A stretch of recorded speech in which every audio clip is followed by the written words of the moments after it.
Ici, c'est le marché aux cochons. Voyez comme il y en a beaucoup. Il y en a de tous côtés.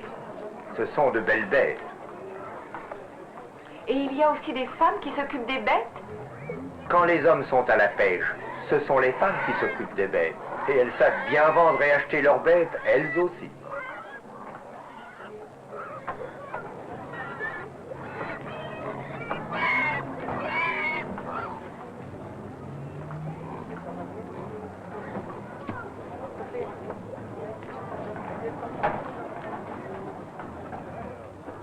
En voilà une qui est en train de vendre un cochon. Allons écouter.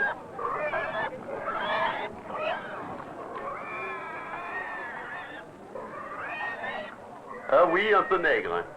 Maigre? Mes bêtes sont belles et encore jeunes. Je vous donne les deux pour 300 francs. Elles en valent le double. Non, non, non, non, non. Pour de pauvres bêtes comme ça, je vous donne 200 francs. Est-ce que c'est cher? Un peu. Elle demande 2 fois ce qu'elle compte recevoir. Là-bas, j'en ai de plus belles. Peut-être, mais je ne suis pas là pour vous les donner. 200 francs. C'est mon dernier prix. En plus, c'est trop cher. Je vous les laisserai pour 250 francs. Mais autant les donner.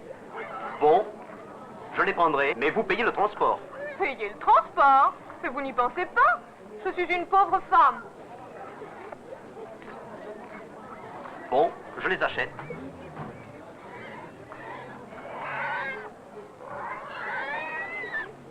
Tenez, voilà votre argent. Je les prendrai dans 1 heure. Kenavo? Bon. C'est une bonne vendeuse. C'est un bon prix aussi. C'est intéressant, mais je préfère notre façon à nous. Moi aussi. Je préfère un prix établi d'avance. D'ailleurs, maintenant, en France aussi, les prix sont établis d'avance presque partout. Passons devant les étalages de légumes.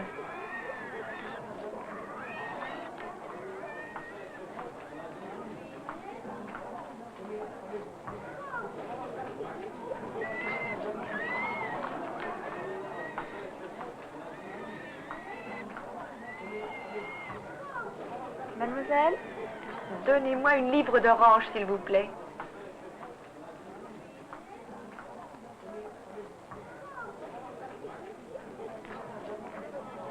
Merci. Voilà. Le nom des fruits et des légumes m'intéresse. Comment appelez-vous ceci? Des carottes, mademoiselle. Et des pommes de terre? Oui. Et là, des tomates? Oui, très bien. Elles sont belles. Et cela, comment dites-vous? Ce sont des poires. Des poires? Et des pêches? Oui. Vous êtes très forte en français, mademoiselle. Merci. Au revoir, et Kenavo. Au revoir, mademoiselle. Je vois que vous commencez à apprendre aussi le breton. Un peu, mais c'est très différent du français.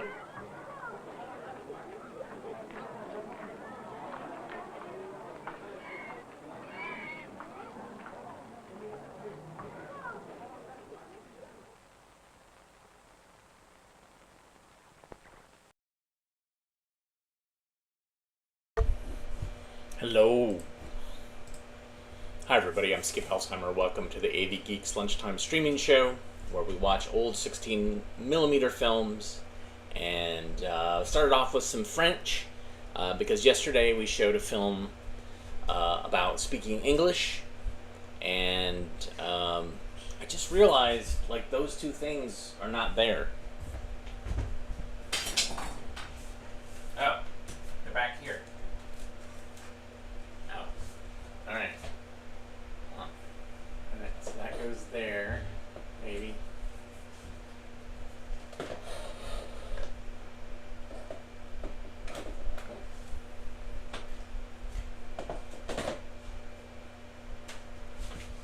Alright, I'll put the other one up. Anyways.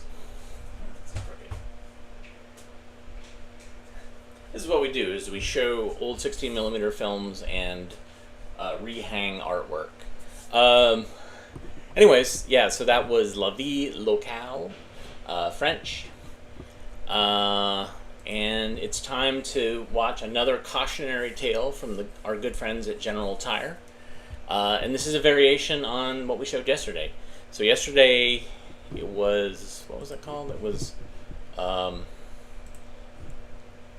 was it? You're Taking a Chance. Where is it? I just don't seem prepared today, do I? Why Take a Chance? And today is The Chance You Take. And this one's in color. So yesterday we were cheated out of footage of a car being dropped, driving off the top of a roof, dropping 10 floors to the street. Maybe there'll be a payoff here. I hope so. Here's The Chance You Take. Enjoy.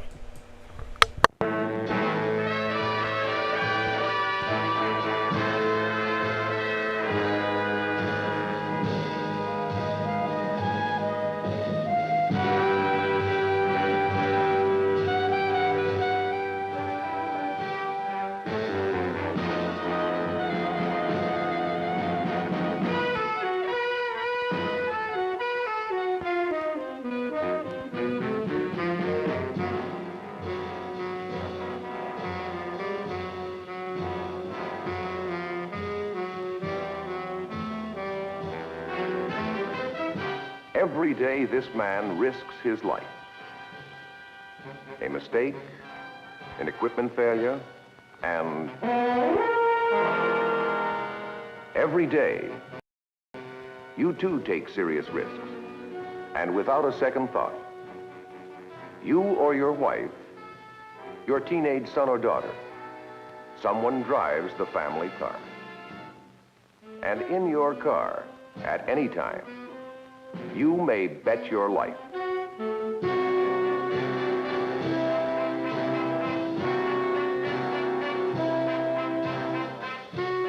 Every year, more than 1.5 million families know the nightmare of an automobile accident. 43,000 people are killed each year, and 1.5 million are injured, many crippled or disfigured for life.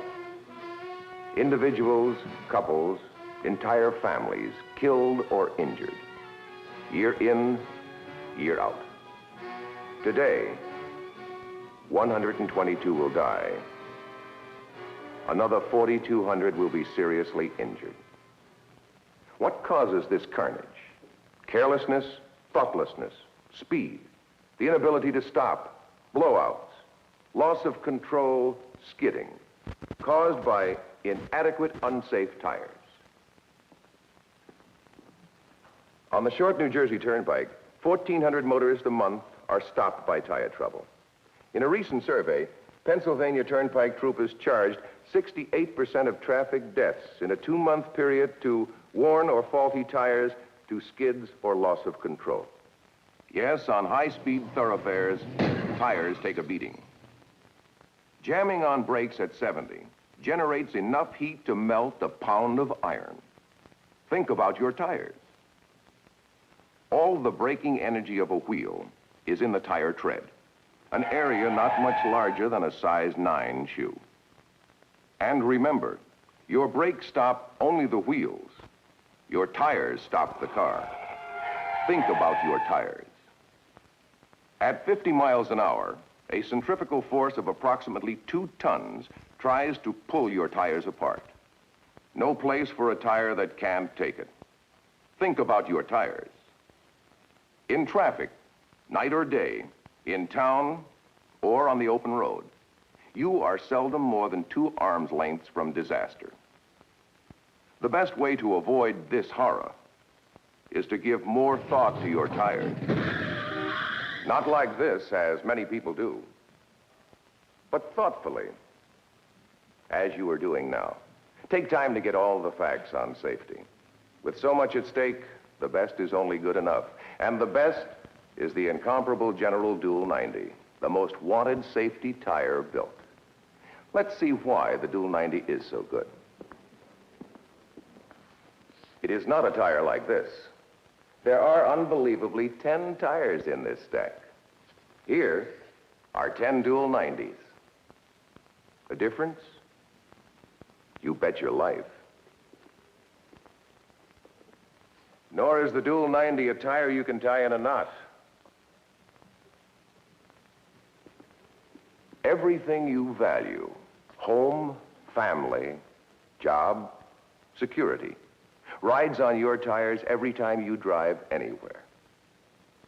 You seldom take long trips, you say, or drive fast. Remember this, 80% of all accidents happen within 10 miles of home. The General Dual 90 stops safely, quickly, prevents accidents, and saves lives. Gives you stopping traction on 2 treads, not just 1. Punctures? With the Dual 90, you can forget them. Roadside repairs, nighttime flats, forget them too. Famous Strataseal lets you keep right on driving. Punctures are sealed as you roll. Strength? The Dual 90's famous Nigen cord, pound for pound stronger than steel cable, takes it all. How important is extra strength? Here's a conventional tire on a high-speed test wheel. Notice the extreme distortion? It can't take much more. The evidence? Thrown treads, each representing tire failure. Disintegration, insufficient strength. Heat is a big tire killer. When tire temperatures reach scorching hot, Nigen protects you mile after mile after mile. Then there is General Tire's Duragen rubber. Duragen, the ideal combination of long-wearing toughness and road-gripping softness for maximum mileage and cloud-soft ride. The Dual 90 has all the design advantages that 50 years' experience building quality tires can provide. A conventional single-tread tire carries its load on a narrow strip in the middle of the tread. The Dual 90, with twin treads, divides and shares tire load on 2 rolling radii. This provides excellent stability on corners and curves. And for even greater control, the new wraparound shoulder design, carrying a road-gripping tread pattern well into the shoulder area. This tread provides needed traction in critical steering situations. The Dual 90's wraparound design takes the fight out of steering. You are in command under the roughest conditions. When you think of your family, yourself, or the other fellow, think of your tires. Think of the Dual 90, designed specifically to reduce accidents and save lives.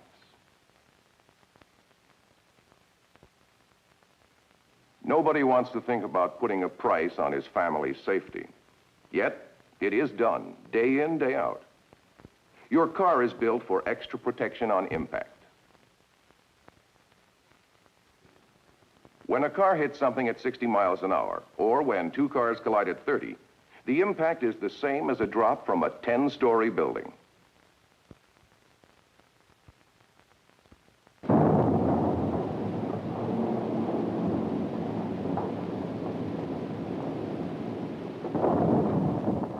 Live through it?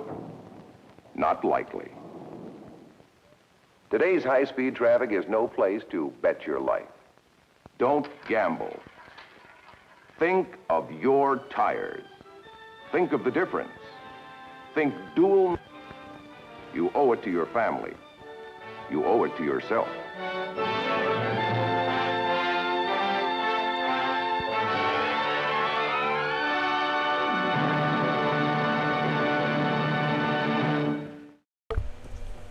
Hooray!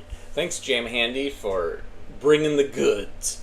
The 10-story car drop, that was pretty glorious. Now, we didn't actually get to see like how high that crane was, but it's fine. We'll take it. We'll take it. I think it's time to learn about some rope jumping. Oof. I'm gonna get some lunch. All right, enjoy.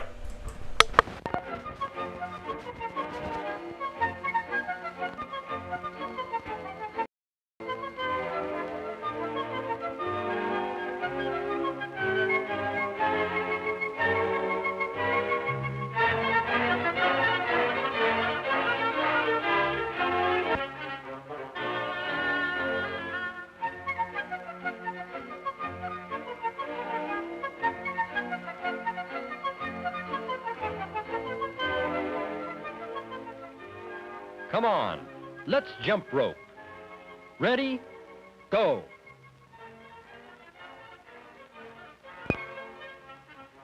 Everyone has fun jumping rope. From the littlest girl to the largest boy. Star athletes enjoy jumping rope as part of their training.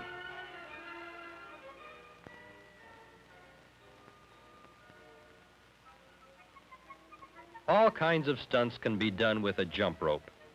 Just take your pick.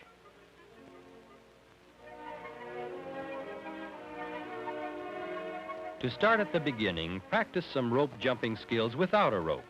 Move your arms turning. Jump in place, lightly.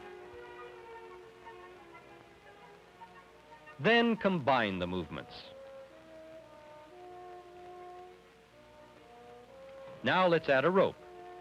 The rope should be long enough to go from one shoulder, under the feet, and up to the other shoulder. The ends of the rope are knotted. Starting with the loop behind the ankles, single forward jump is the easiest to do. Then add another small jump for double jump.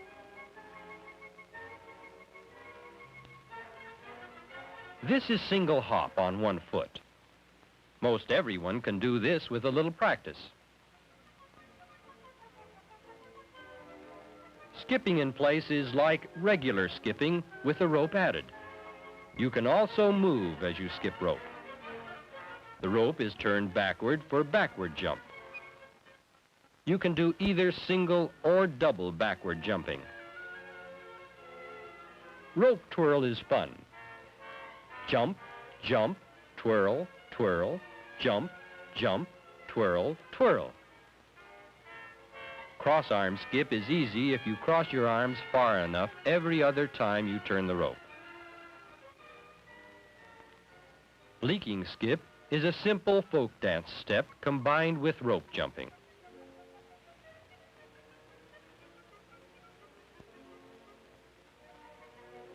Alternate hop with a leg swing is another rhythmic rope jumping skill.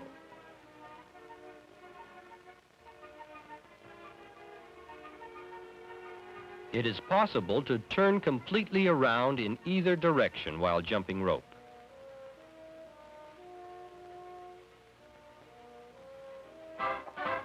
Now some fancy jumping with single ropes. This is harder than it looks. Just try it sometime.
So far, we've seen a few plain and fancy things that can be done with a short rope.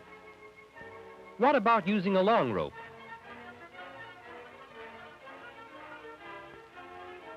To begin with, try jumping over a swaying rope. Then do a stand-in with the rope turned overhead. After the stand-in, you can try running in and jumping the long rope. Have you ever acted out this jump rope rhyme? 1, 2, tie your shoe. 3, 4, shut the door. 5, 6, pick up sticks. 7, 8, lay them straight. Can you do this very long without missing? Ask your rope turners to wiggle and ripple the rope near the ground and try it. Turning around while jumping rope takes good balance. These are quarter turns. Now half turns.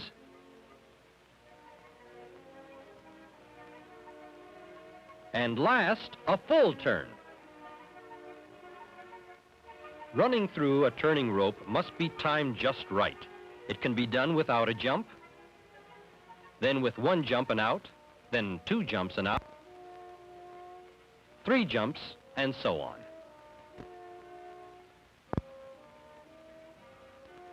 Running through may also be done as follow the leader, with a group of boys and girls moving all the time.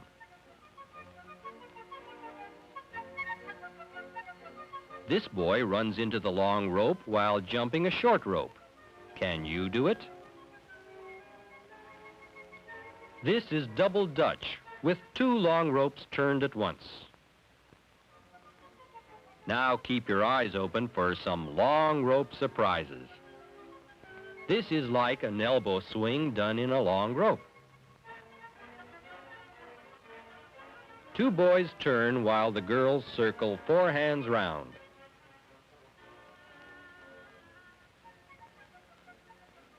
Part of the success of skillful rope jumping like this depends on the turners. They work while the others enjoy the fun of jumping and experimenting with different stunts.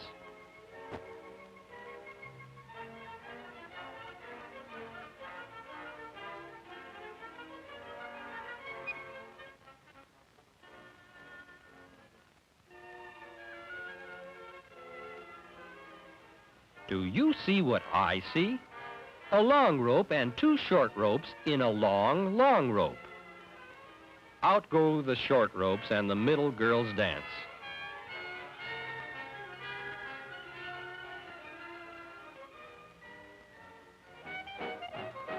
This would be fancy footwork even without a rope.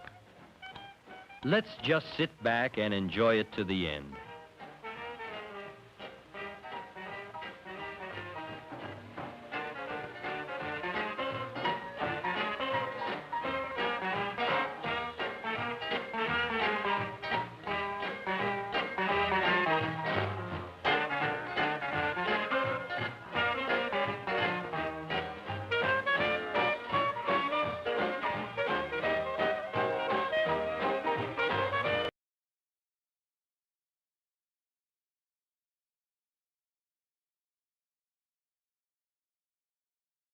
Oop. I was eating a wrap. Wow, that was great. We may have shown that another version of that at some point, but that was the music in that was so good. So behind me, I have a film scanner, and this is in conjunction with upcoming. The end of the month is the big beginning of summer, right? So let's learn to swim. Enjoy.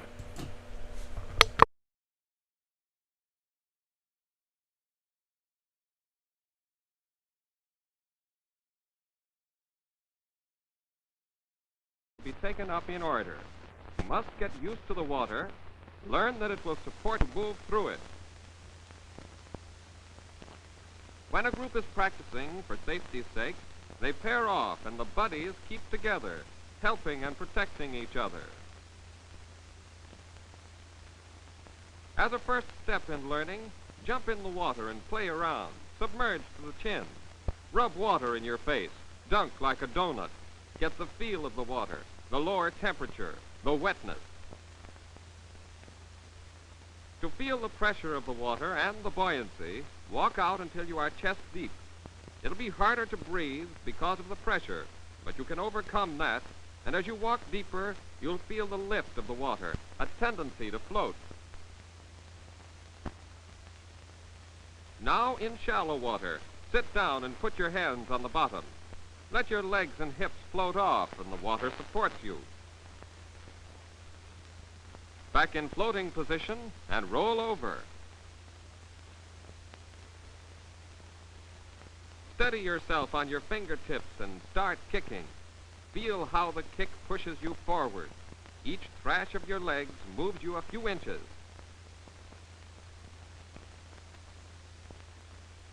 Proper breathing in swimming is so important that you must begin practicing early.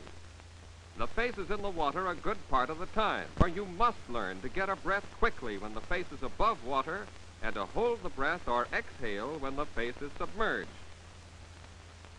First, we practice breath holding. Take a deep breath. Put your face in the water. Now hold while you count 5. Repeat this several times. Now go straight down until the head is covered, holding the breath. Now open your eyes. Doesn't hurt a bit. Next, to learn how to breathe. Take a breath, put the face under, and exhale through the mouth. Roll the face up until you can breathe, and then under and exhale through the mouth. Keep it up until you're good at it, 10, 20, 50 times without stopping. This is rhythmic breathing, one of the foundation stones of good swimming. Master it now, so that later, when you have learned how to swim, you won't have to think about it. Now for bobbing practice. Still rhythmic breathing, but more like the way it'll be when you're swimming. Out through the mouth, up. Out through the mouth, up. While we're still in shallow water, let's practice the kick. Drive the legs up and down, one at a time, kicking from the hips, loose, flexible, a good thrust on each down beat.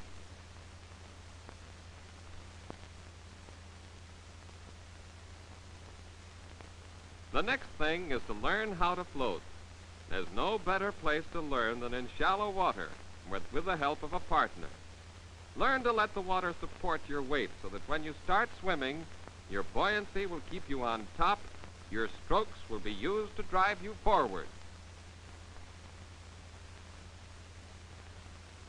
Most people float like this, in a balanced position. A few lucky individuals float like this with their toes out of the water. Some are so heavy in the legs that they float vertically, and the few unfortunates who are too heavy to float support themselves for rest with a few gentle kicks. Now to learn how to float. To prove to yourself that you're buoyant, try this trick. Benjamin Franklin wrote to his nephew, "Take an egg or white stone, toss it into shallow water, and try to get it. You'll be surprised to find that it takes real effort to reach the bottom. You may have to try several times." If you want more definite proof, try the jellyfish float. Slide the hands down the legs and your feet will float off the bottom. Your whole weight is supported by the water.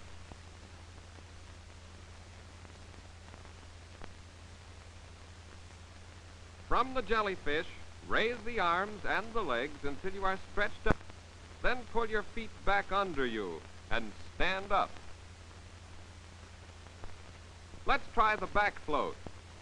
When your body is supported by the water, take your hands off the bottom and you are floating, even though your heels are touching.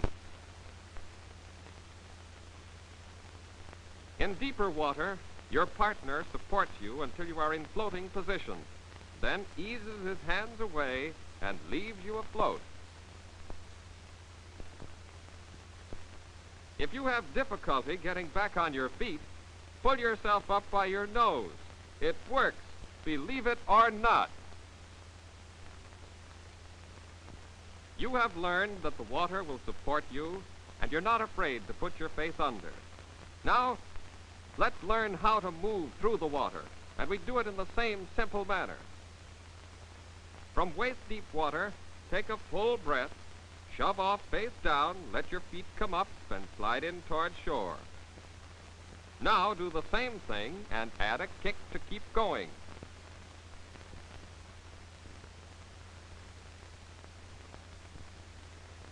Try kicking practice on the back just for a change. Here you don't even have to hold the breath. Push against the water with your feet.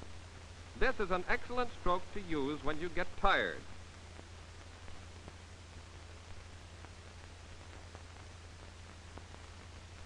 In learning to swim, the arms are first used in a dog paddle stroke. Watch how the hand reaches out, pulls down under the body, and gets back to position. Notice also how one arm is always extended forward, while the other is pulling. Now take a glide and just use the arms.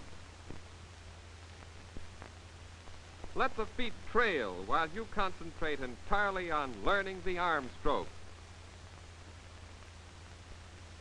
Facing shore in shallow water, we now try, in combination, the arm and leg strokes we've been practicing separately. To balance the stroke, try to time it so the right leg kicks as the left arm pulls, and the left leg kicks as the right arm pulls. Try this again and again, so that before you leave shallow water, with this stroke you can swim twice the distance along shore that you will swim away from shore.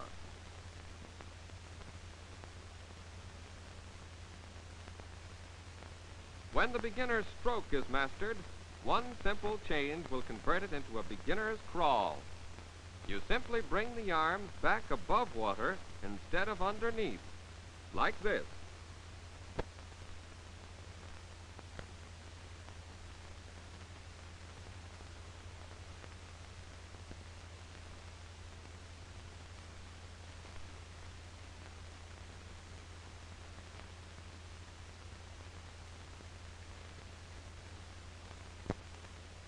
Now you're afloat and navigating under your own power, but you're not ready for deep water until you have practiced all these fundamentals and have learned a few more simple things for safety. For example, finning, a simple little hand stroke that pushes you along in the back floating position.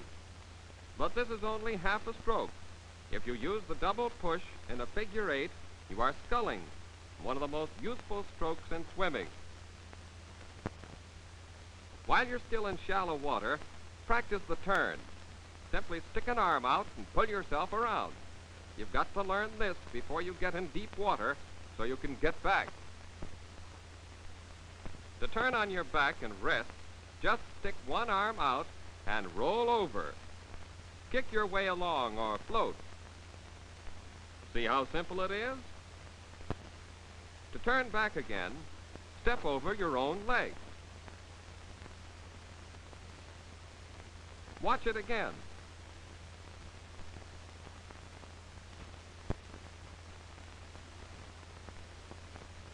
If you should accidentally step in a hole or find yourself in water too deep and you can't touch, there's nothing to get excited about. Just climb back to the surface, keep on swimming. Here's your first test. Jump into deep water, level off, and swim out. This test should be taken only under expert supervision. Turn around. Turn over and swim on your back. Turn again and swim ashore. What you do from now on is up to you.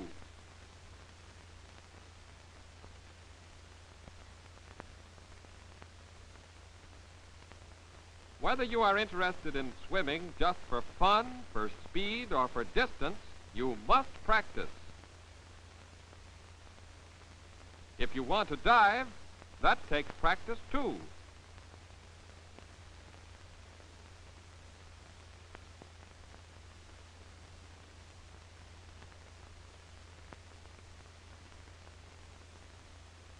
If you work hard enough at it, you may even be able to dive like this.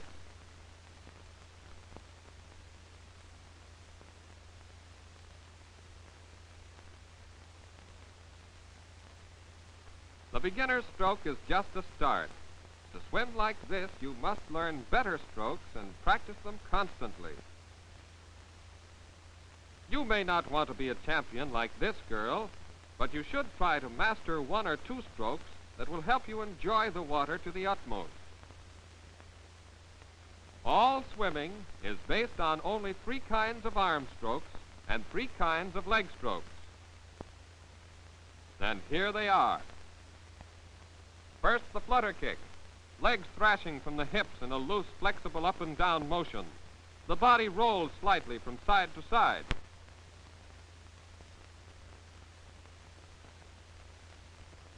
The scissors, a slower stroke, but with lots of power in its slashing drive. The knees are drawn up, then the legs are spread and driven back against the water with full power applied. You can't see it all from this angle, but from the rear you can see how wide is driving. This stroke has 2 names, breaststroke kick or frog kick. Here again, as in the scissors, the legs are drawn, spread, and pressed backward against the water.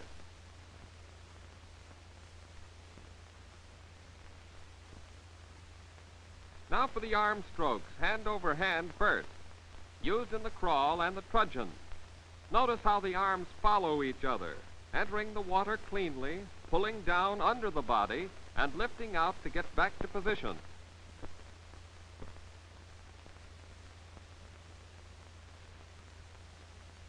The side stroke.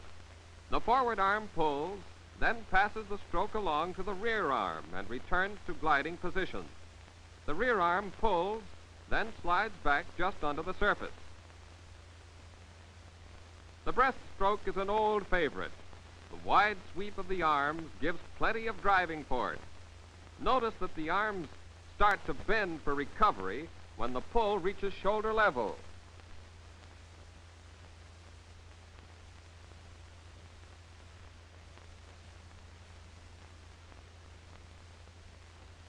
A good way to practice leg strokes is on the kickboard, a 3-foot length of plank. The board supports the arms and upper body, concentrate on refining and strengthening. These strokes are the foundation of good swimming and must be practiced over and over again until they are strong. Remember that all styles of swimming are combinations of these basic strokes. The combinations. First, the elementary backstroke. Just a step beyond the beginner's is no problem. This is the easiest stroke to learn, as it is only a back float with paired arm and leg strokes added.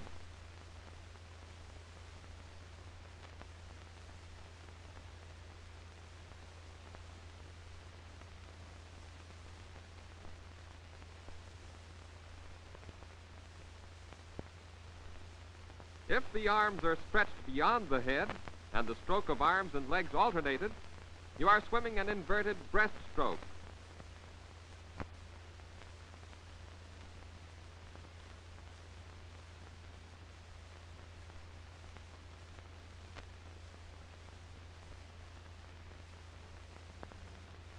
Turn over on the front, shorten the arm stroke a bit, and you're swimming the breaststroke. The breaststroke begins and ends with arm. Notice how slowly the swimmer strokes. In this stroke, buoyancy is good and practically all effort moving through the water. Watch this Olympic champion, holder of many world's records in the breaststroke. Every movement designed to push her even to the toes. Pull.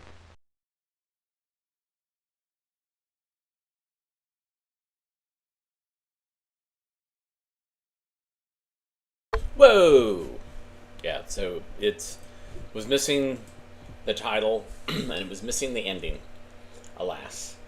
And that was in a lake. I don't think that was in the ocean. So, not Jaws, but piranha.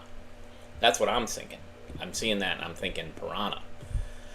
Okay, what do we got?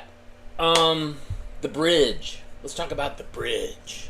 Taking it to the bridge, a la the Ford Motor Company. So, what do you think this is about? The bridge. Enjoy. South America with Europe was nearly $1 billion a year. The trade with the United States was somewhat less. On the Uruguay and Paraguay produced broken ends, coiled backups burned by their own crews. Italian ships. They are experts at destruction. The weight of sauces began to pile up. Cotton of Peru, cotton of Brazil, cotton once used on the looms of Europe, bale after bale, each bale a field of cotton.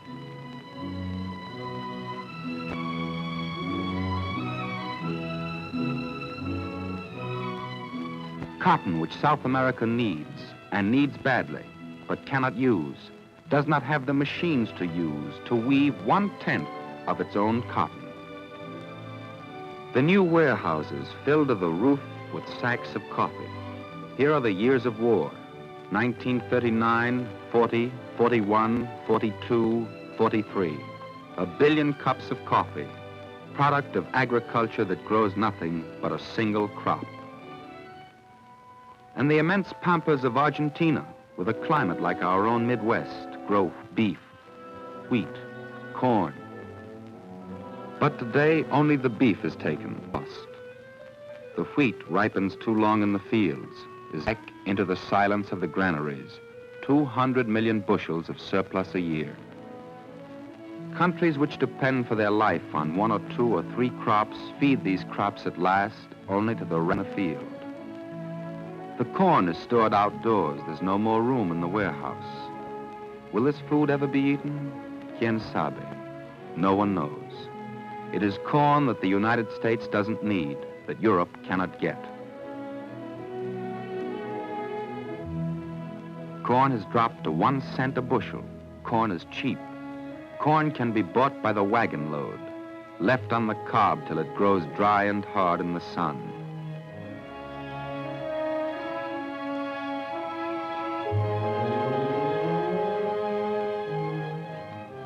The corn of Argentina is being used as fuel for the furnaces of the factories.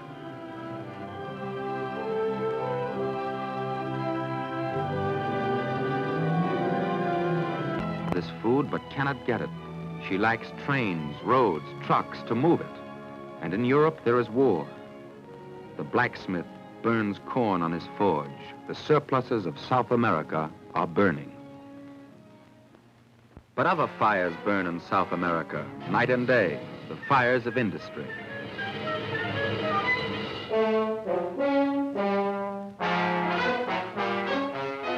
The United States is at war. The United States needs masses of raw materials to forge into weapons. Asia and Africa are far away. The United States looks to South America.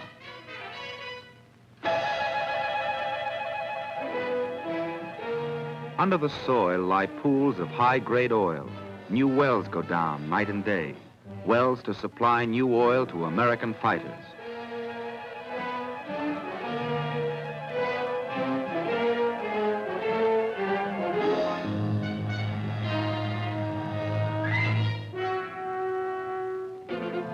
The new well begins to pump.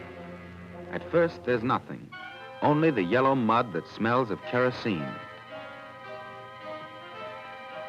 But in half an hour, there's oil, rich oil, prospected and drilled and pumped out of the virgin jungle of eastern Venezuela.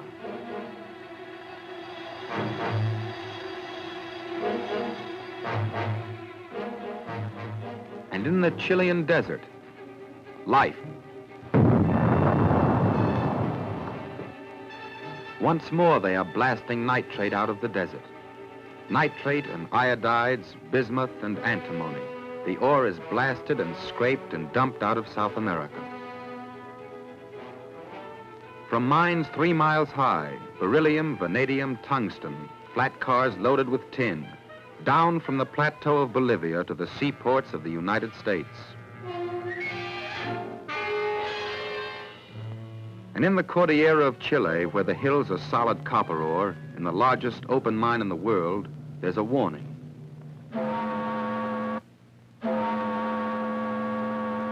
Then silence.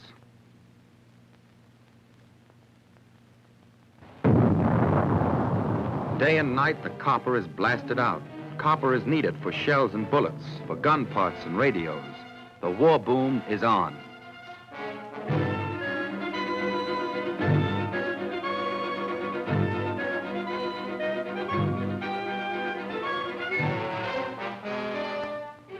The metals needed by the United Nations, copper and lead and manganese, reach new levels of intense production.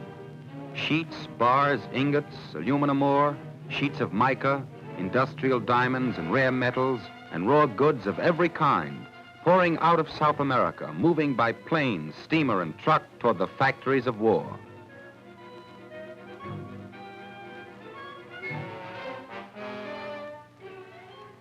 It is still morning over South America, but there is no war boom here. There is only one road into this town. There is only a market. 9 out of 10 in South America live near towns like this. 9 out of 10 have never seen a mine or an oil field. They live by the earth and by the labor of their hands. Their lives have always been hard.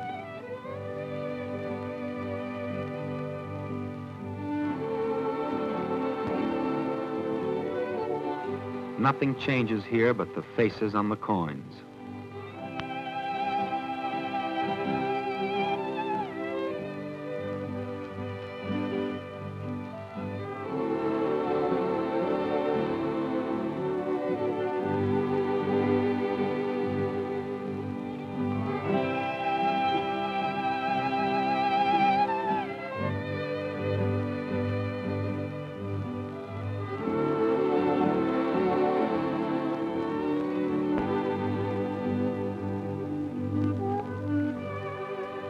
The people of South America are as fine and capable as any in the world, but their beauty is weakened by disease, and their children, too.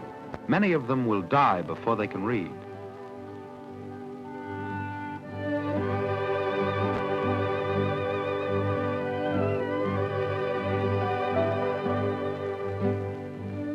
In this market, the meat is transported and sold in the open, without refrigeration. There is no ice and no means of making ice. In this market, the cheapest food is still the food of the Indians: potatoes, yucca, and other starchy roots. And being poor, this is what most South Americans eat.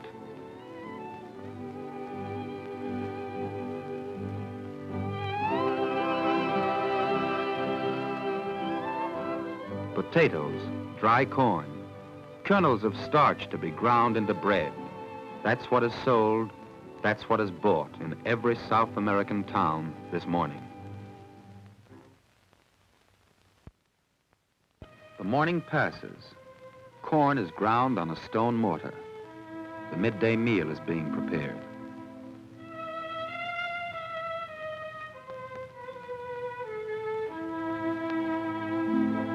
Mother needs water. There is no source of water in the house. Her oldest daughter takes the can, goes half a mile to the town pump.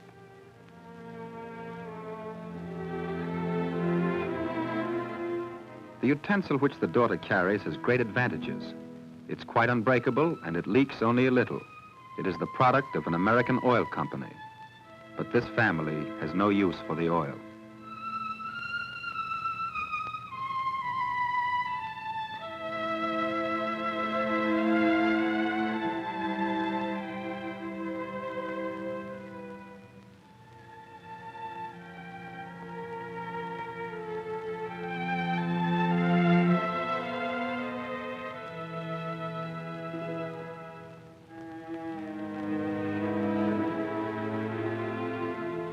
The meal is ready. It is potatoes, squash, yucca. There's plenty of hot starch, but the vitamin content is not very great. No green vegetables, neither cooked nor raw. No whole grains, and no milk.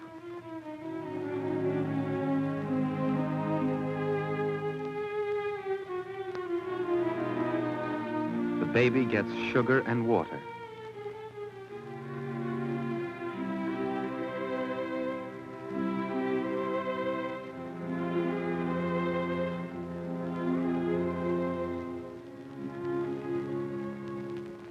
In the father's plate, be a portion of black meat.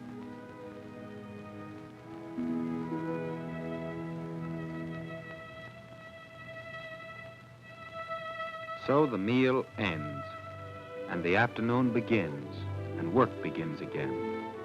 They are making pack saddles for mules, for only mules connect this town with the world around it.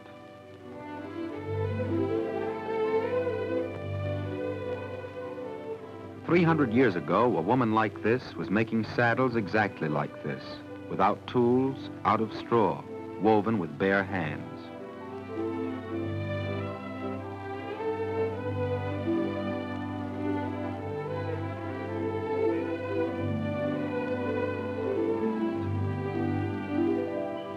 The people of South America, in the great majority, live not by wheel and gear and kilowatt, but by hand and foot and back, using bone tools, taking weeks and weeks to weave a single garment.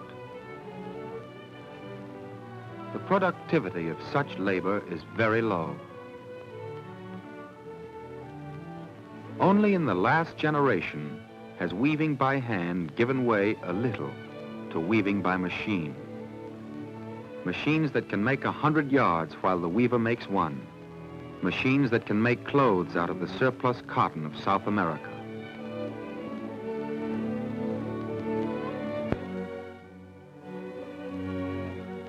Bright new factories making cloth, textiles, paper, even cement and glass. New thousands of industrial workers, but they are only thousands. The millions of South America still work in the old way. Work on the land, scratching the earth with slow oxen and a wooden plow.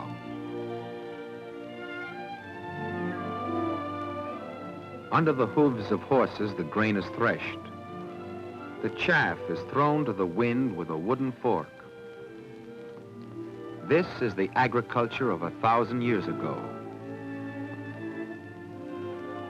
The fields of wheat lie beautiful in the afternoon light, but beyond them is erosion, increasing like a disease.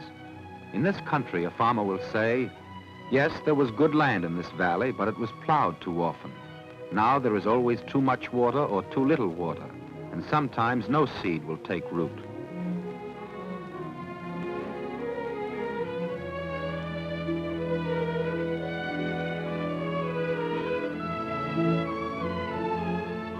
The sun is bright, the air is good, but the rate of illness is high. The chief disease, malnutrition. Everywhere in the world, somehow, the face of poverty is the same. How will this girl grow up? Into what kind of South America? Perhaps the answer is here, in the continent itself.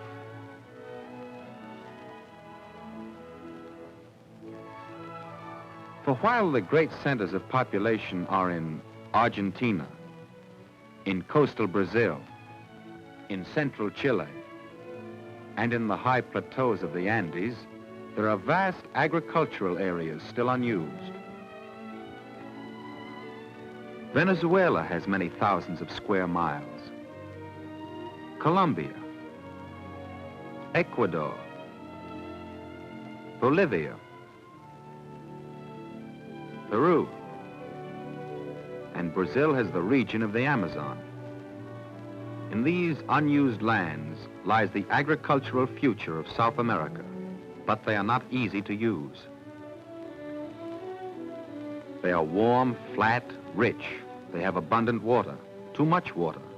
They are covered with stubborn jungle, and they are sparsely populated.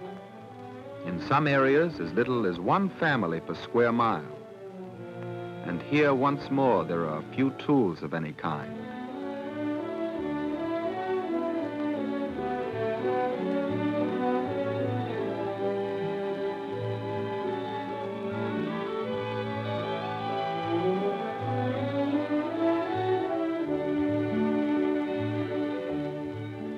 Around them is the silence of the jungle, a land without winter, breeding place of plant, animal and human diseases, hot and moist, crawling with life and with the enemies of life, with insects that can devour a crop from roots to leaves.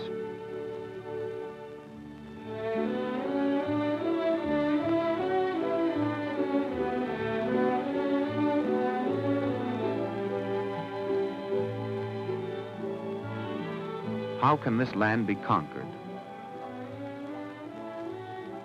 Can this house become a city?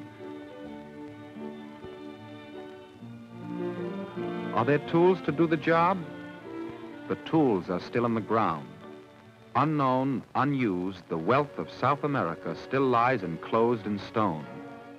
In Peru, in Chile, Venezuela, Brazil, 1 billion tons of iron ore, and all the metals of the world, and enough water power to electrify the continent. With these resources, South America can open the doors of the 20th century.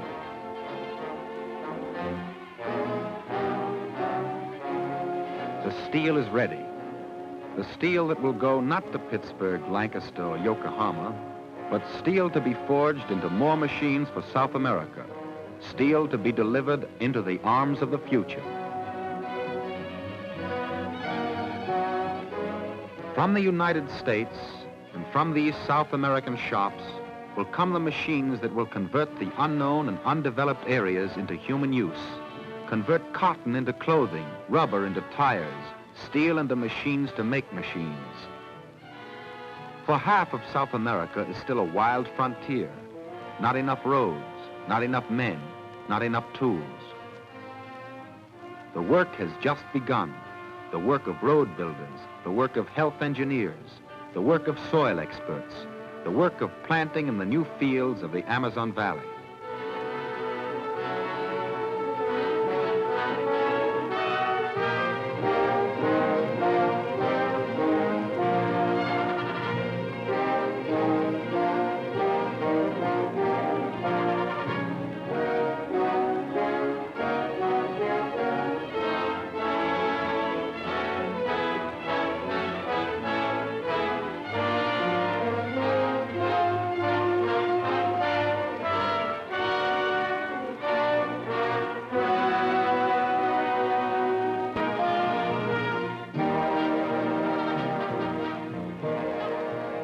The seeds are those of rubber.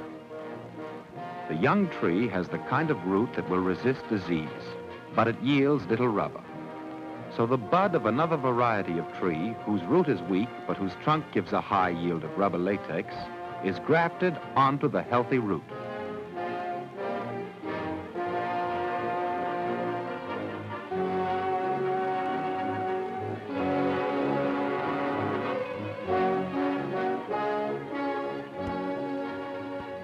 Seven years of care by Indian workmen of the Ford plantation, and out of the Amazonian forest comes the full yield of liquid rubber.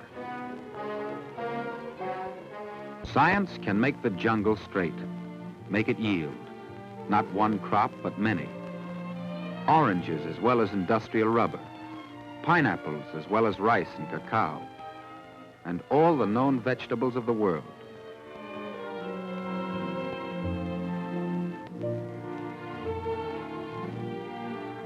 When the richness of South American soil bears the full harvest, not of 1 or 2 crops for export only, but all the variety of human food, when the farms of South America are planned to feed men, not ships, then the children of this continent will have something to inherit.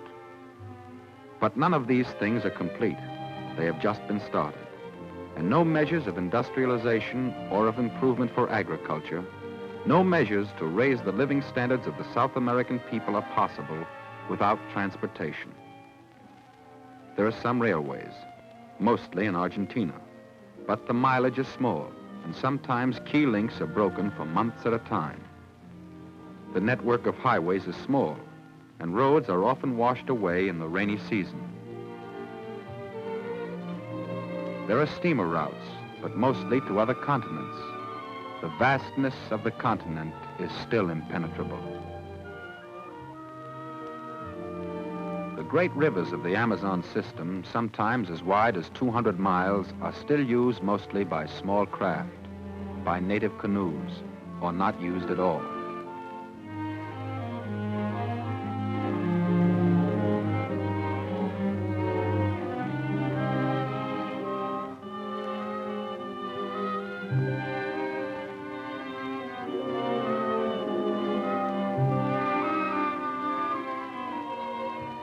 jungle still remains untamed and unused.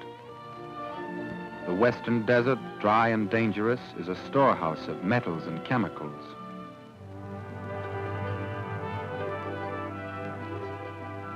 One railroad and one highway across the length of its 2,000 miles.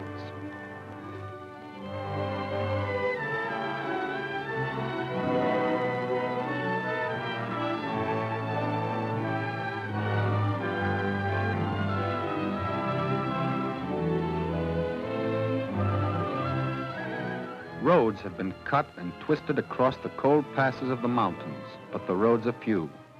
The Andes still hold like a wall, the second highest in the world.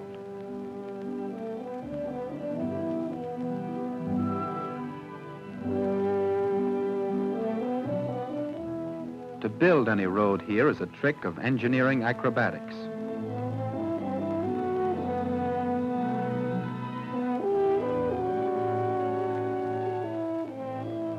It is not easy to drive along these cliffs, to follow the chasm of these twisted rivers. The vehicle must be short, the motor powerful, the load not too great.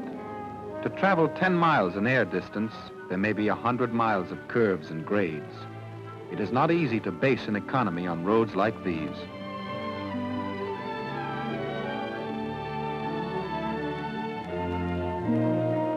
Because you cannot go fast, you cannot go far. The corn of Argentina burns and the coffee of Brazil rots, while each valley tries to live alone. The things people need are still carried on the backs of mules.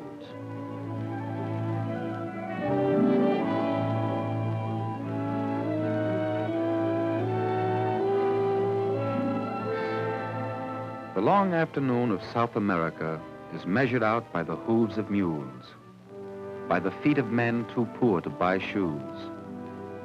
The freight of South America still goes on the backs of a man, a woman, a child.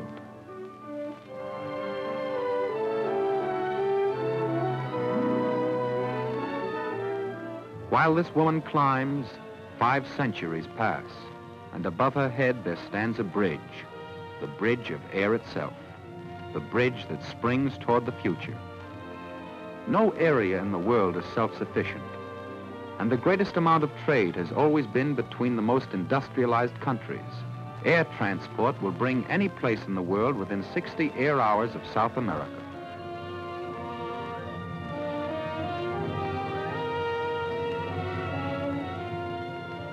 Let us watch the future apps.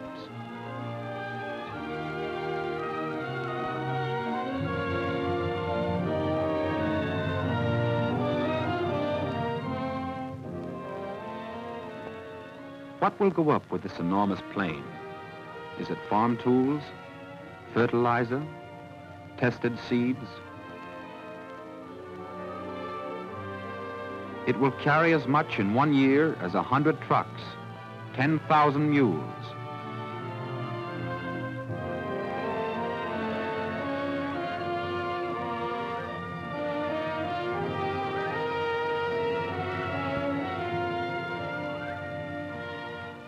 Is it books, charts, microscopes for a new college, or whole tractors moving up to replace the last of the wooden plows?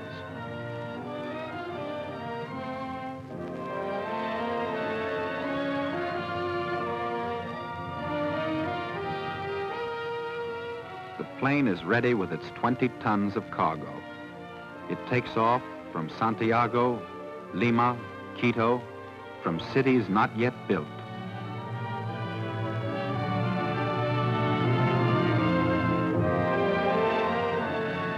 Workmen of Ecuador multiply this plane 1,000 times. Multiply it, miner of Bolivia. It skips the jungle, uses the shortcuts of the air. The Indian of Brazil will be the neighbor of a woman and child in cold Peru. Above their heads, a motor flies in the softness of the air.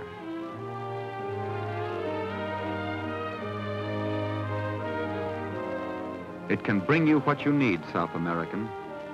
It can lift it over the deadly snow of the volcanoes.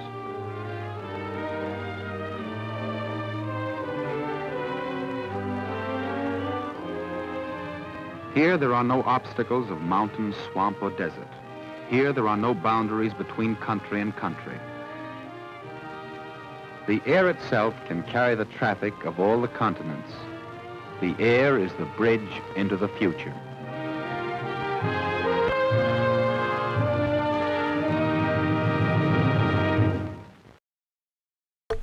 I was like, wait a minute, where's Ford Motor Company? Like, where's that? And it turns out I was thinking of the film Invisible Bridge, not The Bridge. An Invisible Bridge is similar film, but trucks and Ford tractors make things better for people in the third world. That's what that film is about. So this one is definitely about trying to use industry and agriculture to boost what is available to civilize these backwards third world country people. And of course we know how that went. So thanks for tuning in today. Very much appreciate it. You'll see that I have my stuff back up.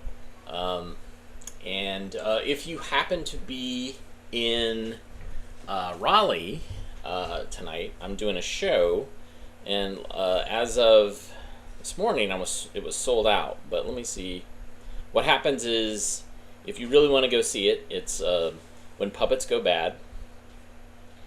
Oh no, already some people have canceled, so there are some seats available, and there's special prizes for people who sit up front in the front row.